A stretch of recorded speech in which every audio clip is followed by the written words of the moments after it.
Hey everyone, Rascal here, and welcome to day 3 of my top 10 favorite Pokemon of all time. This time we're going for Generation 3, which are Ruby, Sapphire, and Emerald. Let's get this started. I have to give you a fair warning, this list though is almost scraping the barrel of the bucket, because Gen 3 is my second least favorite generation. So let's get this started with number 10. My number 10 pick goes to Sableye and Mawile. Now, depending which version you got one and the other. You got Ruby, you got Mawile, and Sapphire, you had Sableye. I'm going to admit, Mawile being a pure steel type is actually intriguing. Its design-wise, it's actually pretty cool looking. I always thought that its tail head, if you wish, mouth thing, was actually its face in its original concept design. I never noticed a face until I actually saw the sprite for the very first time. Sableye is the first of a new type, combination type, Dark and Ghost, which literally means it has no weaknesses. Up to the point in yes, I know that in Gen 6, Fairy types are super effective both against Ghost and Dark types, but back in this generation, Sableye had no weaknesses. It got no super effectiveness on it, so making it not near indestructible, damn freaking annoying. I liked it. I like both their concept design, but in all respective ways, they're not good for battling, but they're still cool in their own merit. Let's move on to number 9. Number 9 is Taillow Swallow. This is the Pidgey of this generation. As much as I hate to admit it, I did find a lot of use out of this guy. Until I found my next flying type, which is going to be coming up after this. Design-wise, they're pretty basic. It's just I believe it's it's a swallow, technically. It's the same type of bird. They just barely changed the name. They have a decent move pool. It looks cool. That's about it. There's not much to say on these two. They're good for a fly slave, really. That's it. That's all. Moving on to number 8. Number 8. Swablu An Altaria. Sorry, I almost got them mixed up there. Swablu is a normal flying type until it evolves into Altaria, which becomes a flying dragon type. This is actually very surprising. It takes a freaking long time, which is the only reason they're on this list, this high on the list. This low on the list, I should say. But once you do, it's actually very powerful, very fast. Its move pool via both TMs and HMs are pretty damn good. And being one of the few new dragon types in this generation, I think that's pretty damn cool. And that's all I've got to say about Swablu An Altaria. So let's move on to number 7. Number 7, Beldam Meditang Metagrow. Yes, this Pokemon you don't receive until you've beaten the Elite Four, which is utterly stupid.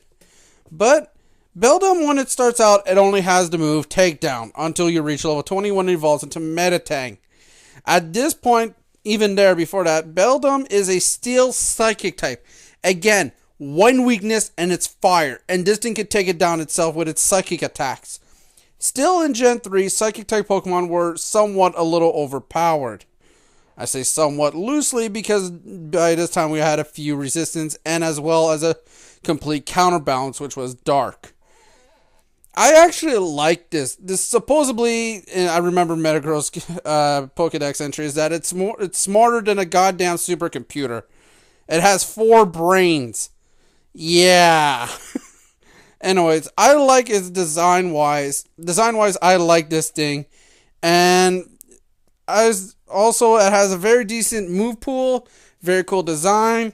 That's really all I gotta say. For a Steel Psychic type, like it. Don't use it often because, I don't like using most of the time Psychic OP Pokemon like this. Or Pokemon that are commonly used on almost every team. Let's move on to number 6. Number 6 is Trapinch, Vibrava, and Flygon. The next family of dragons that I love using all the damn time. Tromping starts out as a pure ground type, but once it evolves into Vibrava at level 32, I believe? I forgot. It becomes a ground dragon type, I should say. At this point, it's when you go, holy cow, we just caught ourselves a dragon type early on in the game. Dragon types, next to psychic types, were also one of the most powerful types starting in Generation 2. They got more attacks, better stats, better evolutions, and there were more of a variety. In Gen 3, it started to see more again. It's not until Gen 5 we saw a very good variety. I like the design-wise. They're meant to be, I believe one of them is an insect. I believe all of them are supposed to be designed off the desert dragonfly or something like that. I completely forgot. I remember the deck showed us an episode on it. I really like it. It has a very good move pool via its leveling up, as well as a move pool for its TMs and HMs. Like I said, a cool design, and it's one of the few new dragon types, which is actually pretty damn cool. Moving on to number 5. Number 5 is Phoebus and its evolution Milotic. Okay, this is the Gyarados. I don't even know if I should say this. The Magikarp and Gyarados of this generation. I shouldn't even say that. I mean, it's easier to catch a Magikarp and evolve into Gyarados than this fucking thing.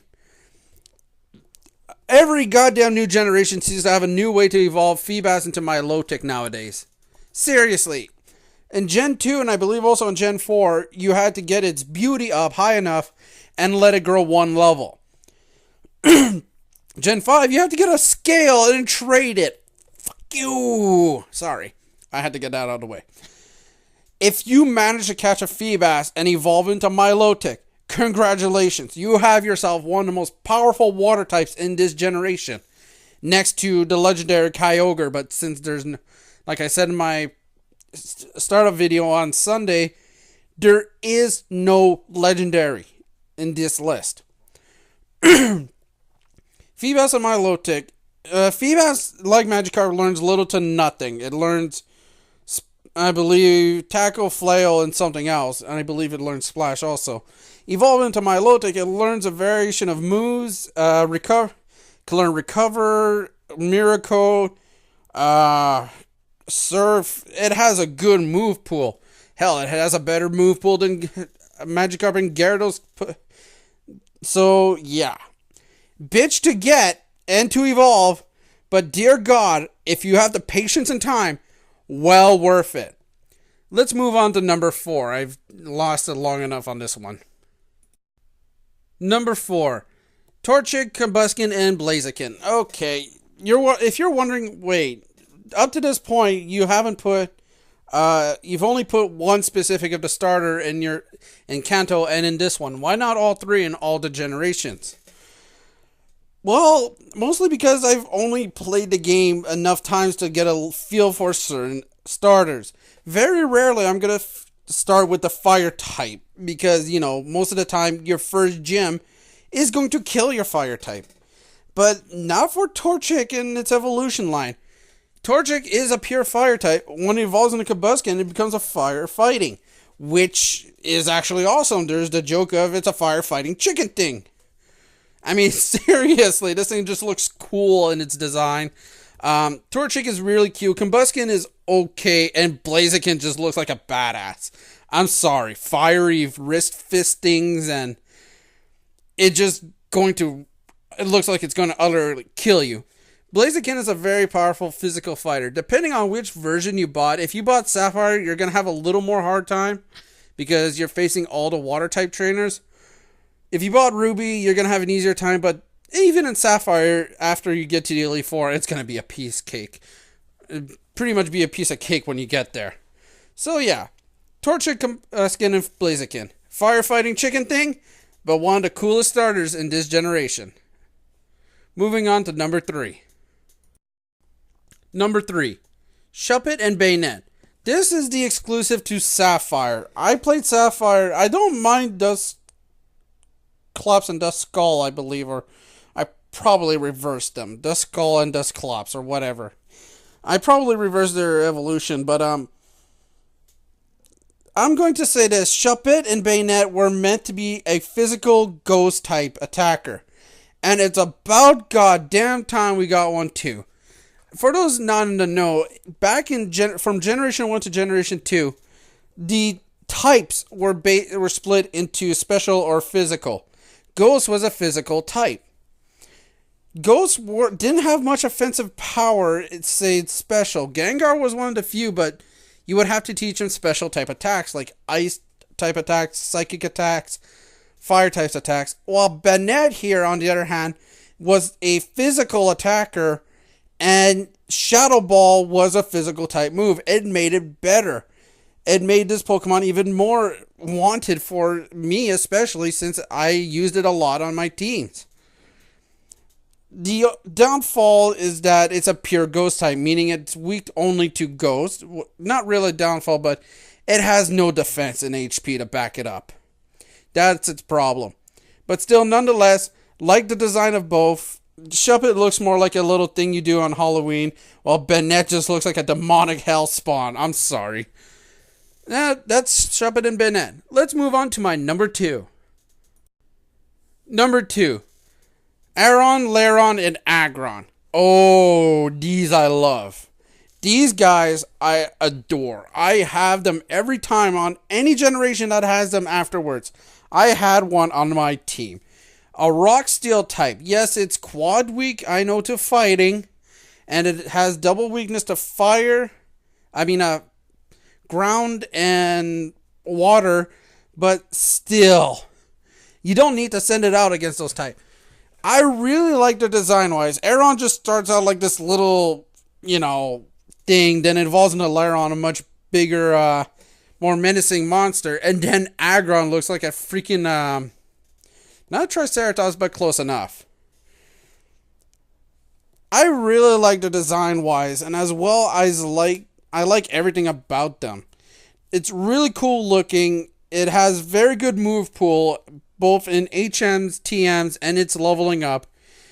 Even in Gen 3, it had a very, I shouldn't say good, I should say very decent.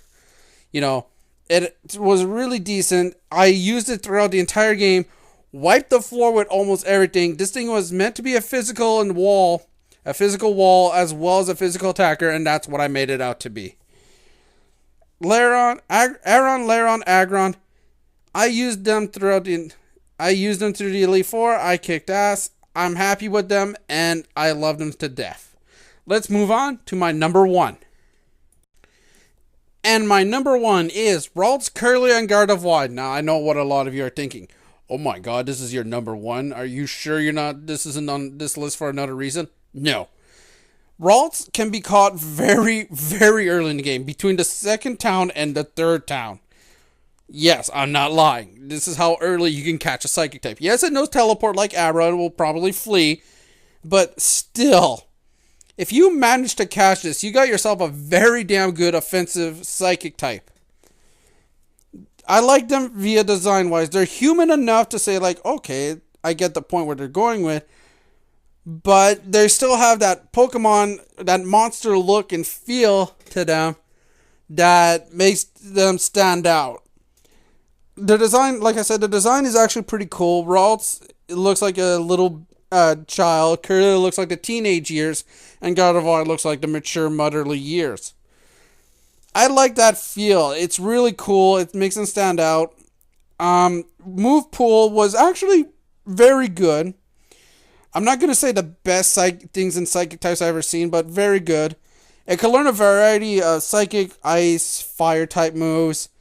And it was really very useful. One of your rivals, what's his name? I forgot. A little freaking kid actually caught a Ralts right off the bat. Used one as well, and like Aron, Lairon, and Aggron, I used this thing throughout the entire game. I kicked major ass with it, and it helped me beat the Elite Four. This thing, from this point on, like Aron, like the number 2, Aron, Lairon, Aggron, every time I have a team, this Pokemon is on it, no matter what. I'm sorry, I like it very much. And that's my list for Hoenn, ladies and gentlemen. That was my number 1. like I said just a little earlier, that was my number one, and that's my list for Hoenn. Yes, you can have a different opinion. I'll respect it, and just respect mine. You can write down in the comment section below, say what you think of Hoenn in general. And no, I'm not. I don't think they're gonna make a remake of this, ladies and gentlemen. I'm sorry, I just don't see it. Probably, but I'm not putting any hopes onto it. This, like I said, is my second favorite, least favorite generation. The next generation is my least favorite. I'm sorry, but this was barely scraping the bottom of the barrel. The next list is going to be scraping the bottom of the barrel. This is my list for Ruby, Sapphire, Emerald, Generation 3. Don't forget to comment, rate, subscribe. Thank you. Have a good day or night.